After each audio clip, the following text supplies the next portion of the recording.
Okay, guys, today we're gonna basically crack WPA, WPA2 encryption using Aircrack-ng suite of tools. And I'm gonna show you exactly how to do it. So first, you have to set up a Kali virtual machine. You can get virtual machine images from the official website of Kali Linux. And if not, if you have any other distribution of Linux, you can just download these particular tools or make sure that they're there and run the same thing that I do. So first we check the status of our network interfaces and we see what interfaces we have. IWconfig and ifconfig are depreciated commands and they have been replaced by IW and IP respectively. But I'm going to use these because they're easier to use and will be there on quite a few systems. So first we've checked what we have. Now we basically check the configuration of our wireless network. This is WLAN 0. I have connected an external network adapter and passed it to my Kali virtual machine, but you can do it on bare metal also. So we see a lot of details over here. The main thing to note is the MAC address of our network card, and there's quite a lot of information out here. The strength of the network, what settings it's using, and whatnot. We'll get to a little bit of this a little later, but for now, let's move on to the more interesting stuff. Now, once we've gotten the configuration for the network interface WLAN 0, we can see that it's in manage mode. So manage mode basically means that as soon as the router sends it any traffic that's broadcasted across the network, your card will basically check, is this intended for me? And if it is, then it'll read the information further. If not, it'll just discard it and basically not care about it anymore. But we're gonna do something sneaky. We're gonna basically not do that, and we're going to tell our network card to say, you know what, whoever this packet is addressed to, it doesn't matter, we're going to read what's there in this. And the thing is, it's totally legal. This is completely legal because Wi-Fi communication is done over the air, and you're not breaking any laws by just checking what was going on where. As a matter of fact, a lot of net technicians and network professionals actually do this to check on networks for problems and what's going on. But we're gonna use it to crack a particular network's password. So first I will do this to make sure that there are no other processes that interrupt my um, cracking. So I do m1ng check kill. This will kill any processes that interrupt this thing. So to show you, let me start WPA supplicant. This is just a service,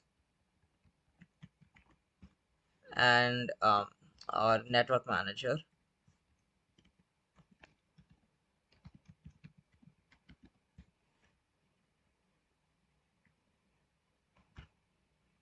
Okay, we're just gonna cut that part out. Okay, so there aren't any services that need to be stopped. M1ng check kill basically says that we're in the clear and there aren't any services to stop.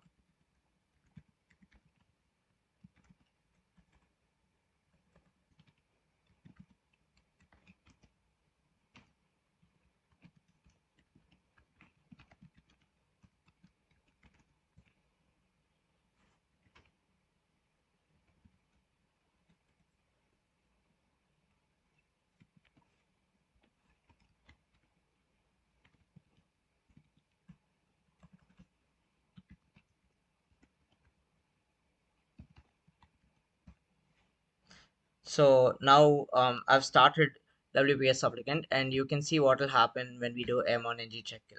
So it'll basically kill this extra process that would have interrupted or maybe caused problems with um, our wireless network monitoring. So now I'm gonna set my wireless card in monitor mode.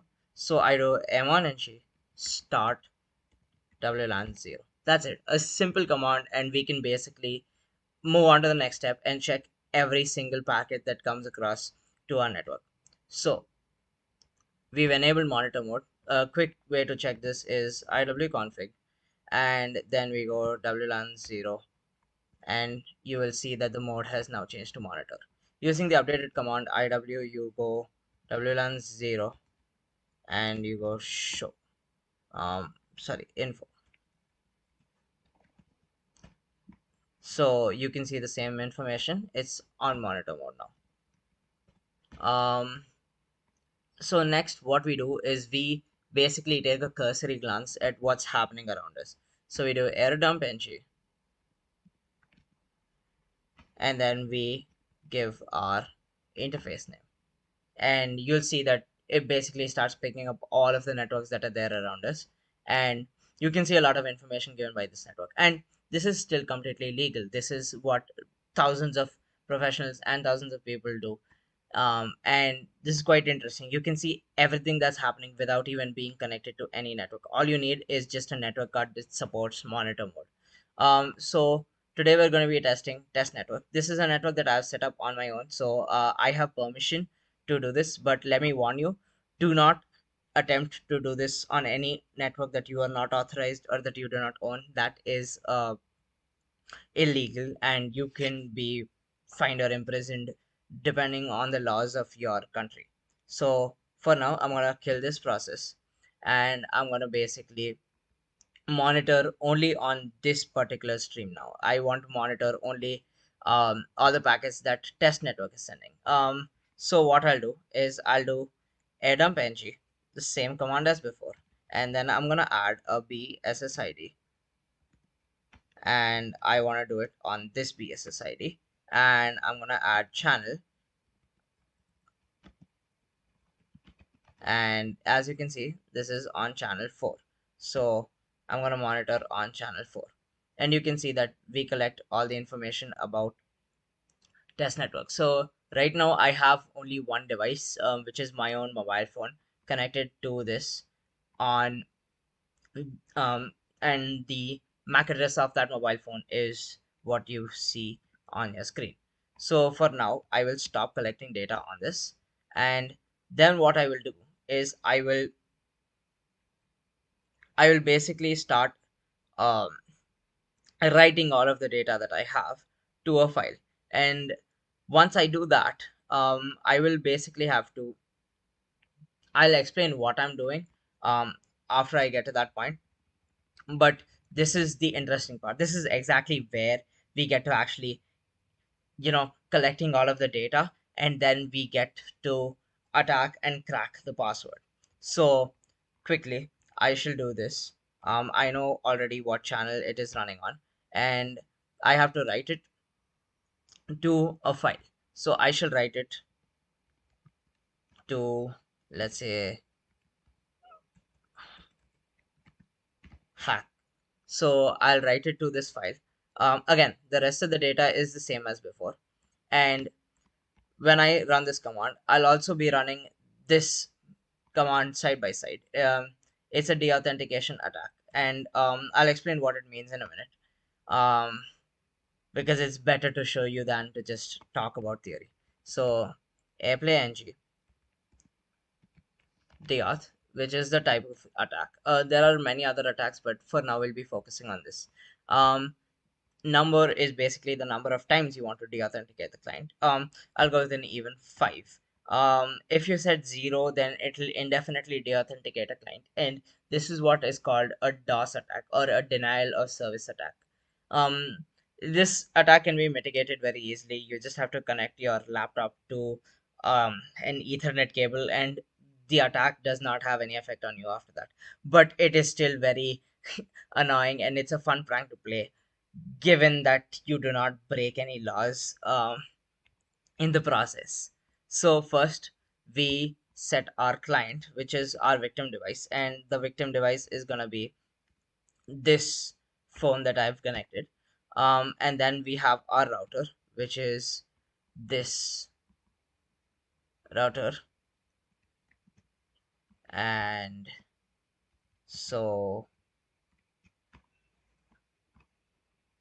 we have set the router, and finally we give our interface name, which is WLAN 0. So now I shall start capturing wait, I shall start capturing all of the files, all of the beacons and frames and everything that is sent, and I shall immediately deauthenticate my phone. So if you were on my phone, you'd actually be able to see that my phone gets disconnected from the Wi-Fi, and it basically tries to reconnect.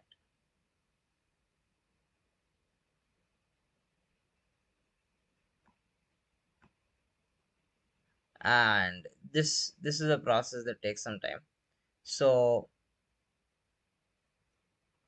we shall basically um in that in the meantime, I shall explain to you what a deauthentication attack is. So a deauthentication attack is basically an attack where you tell a client, and for this you need to know how routers work, right? So routers basically work on the principle that oh wait, we got our handshake. So I shall explain to you what this is real quick. So routers basically work on the principle that the router is the administrator of the network. The router has all control over what devices connect to the network and what devices cannot connect to the network. And what a deauthentication attack does is it basically spoofs yourself as the router. And if the router tells a device that get off my network, then the device has no other choice but to trust the router and get off the network. A deauthentication attack basically emulates your router. So you are basically spoofing yourself as the router, and you tell any device or all devices on the network to get off the network, and all devices basically trust that and they get off the network. And the device will usually immediately try to reconnect to the network, but if you send an infinite deauthentication, then your device will not be able to connect to that network. What we are doing is we're capturing something called a WPA handshake. I will explain to you what that is in a second. Um, so let's find out what files we have. So we're interested in this .cap file. So I'm gonna open this and I shall explain to you what a WPA handshake is. So as you can see, these are all of the frames and everything that was sent to and from this network, and we're going to look for a special kind of frame, which is the EAPOL. And as you can see, there are 4 frames, so you can look at each of these messages and you can basically see the contents of the message, and their approximate um, they're approximate the same. Okay, so time to explain what a WPA four-way handshake is. A WPA four-way handshake is basically how a network authenticates a client connecting to it. So in the first round, or in the first part of the handshake, the router sends a few details to the client. Um, so I'm saying router, but this is basically any access point. Mine is an extender, so I'll call it router. So it'll send its nonce. A nonce is a number that is used only once. It's a randomly generated number, and it's just used for a particular function. So this is a special function that takes 5 ingredients. The password that you have, or the um, PMK, the pre-shared master key, and then it takes the S nonce, which is the nonce from the station or the client. Then it takes the A nonce, which is this the nonce from the router. And then it takes the MAC address of the router and the MAC address of the client or the station. And it basically exchanges this information to create a special key called the PTK, the transient key.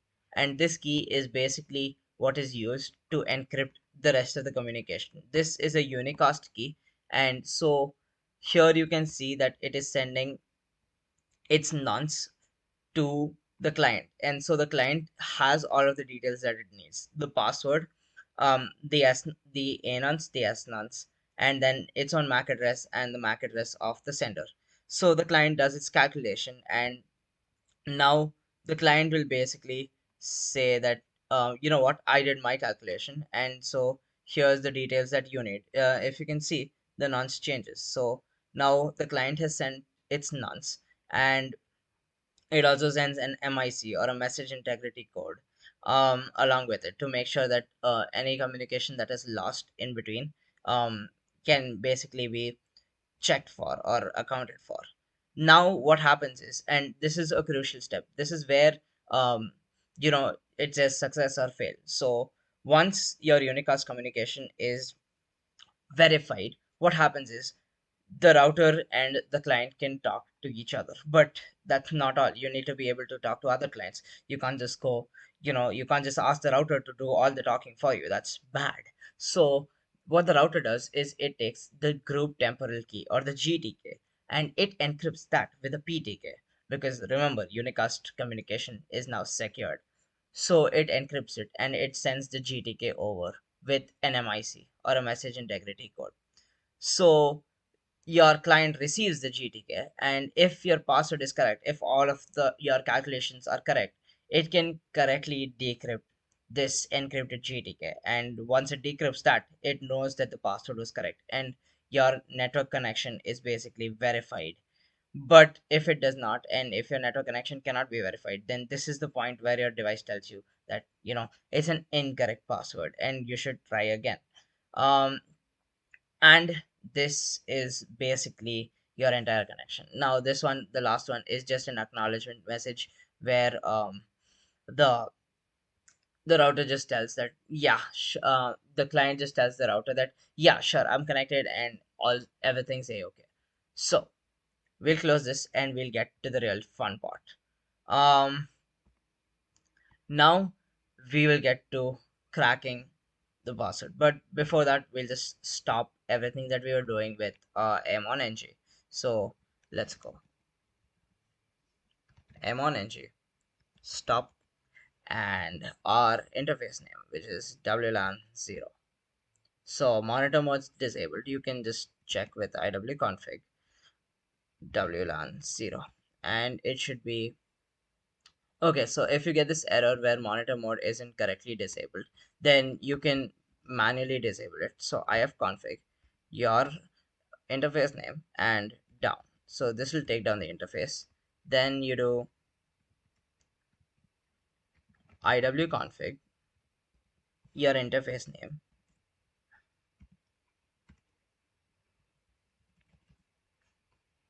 mode, and managed, and then you can check iwconfig WLAN 0. So now it's back to manage mode from monitor mode, and then you can just bring this interface back up by typing interface up. Now if you want to connect back to the internet, all you have to do is systemctl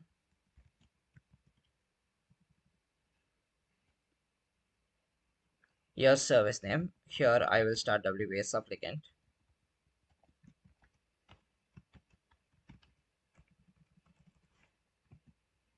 and enable, and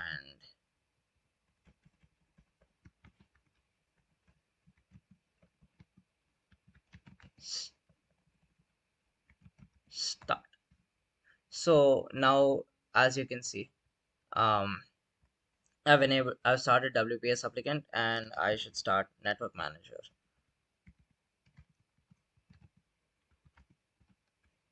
So now, as you can see, I can now see the networks back. So now we're in the clear, and now we have the capture files. So this is the actual cracking part, which we're going to do offline. So once we started all of the services and we found the handshake, we can go to our next step, which is the cracking part.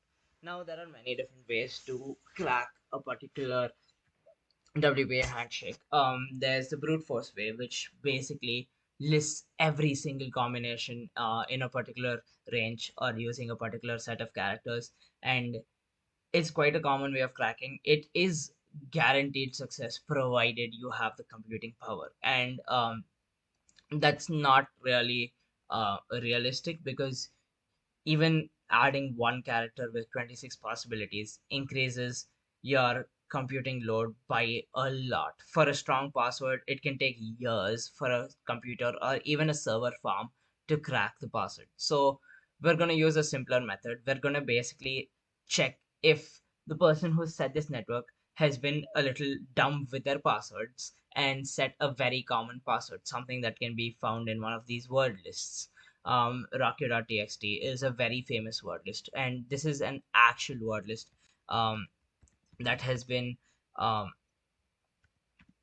that was released when hackers got into a network and leaked hundreds of millions of passwords. So as you can see, these are quite common passwords. Your password might be in there. If it is, quickly go quick. Stop this video now and go and change your password, because you do not want to be caught by such an attack. So we're gonna get to cracking the password. The command's very simple. You use Aircrack-ng, then you give your capture file. So here I've just named it capture.cap, and then you give your word list. The dash W flag is to specify your word list. So I'm going to use rocky.txt, and if this fails, then I will use wordlist.txt. Now all we got to do is hit enter and wait. This process can take a long time or a short time, depending on the computing power, the amount of resources that have been allocated to your VM, or if you're doing it on bare metal. There's also a few tools in the meantime that I would like to go through. Those tools are mainly for brute forcing. So you have Crunch, which will basically generate a word list.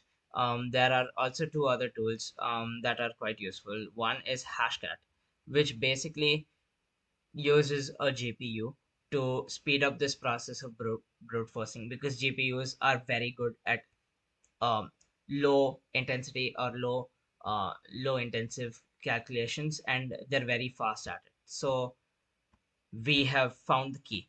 This is the key to the network, and you can see I'm going to try it out. It took very little time because the key was there. um, as you can see, I'm not connected to any network. I'm not connected to the test network right now, so I shall connect to a network. I'll disconnect from my network, and then I shall look for test network. And okay, so this needs a network key. So my network key is exclamation QW at the rate 1 QW2. And as you can see, I've copied that. And moment of truth.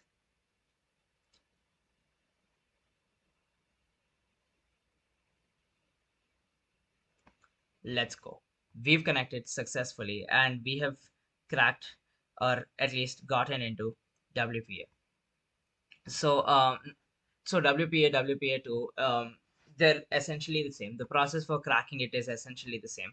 To verify this, you can see, I shall search Firefox um,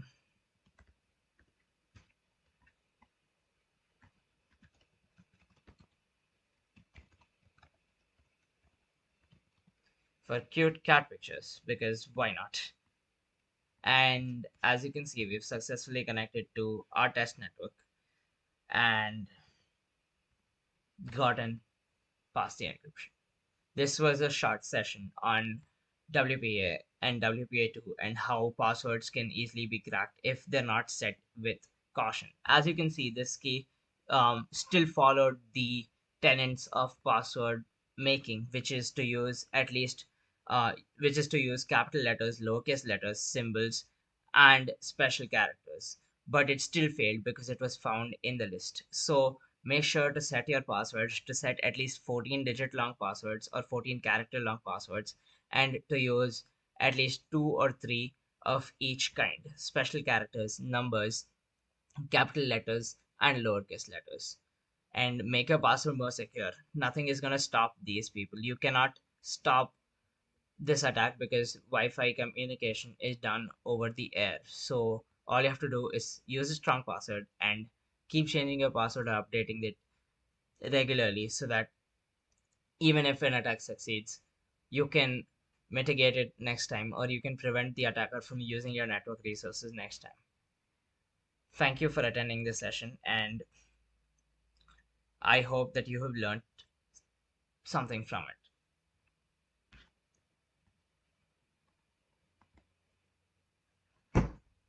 How was it?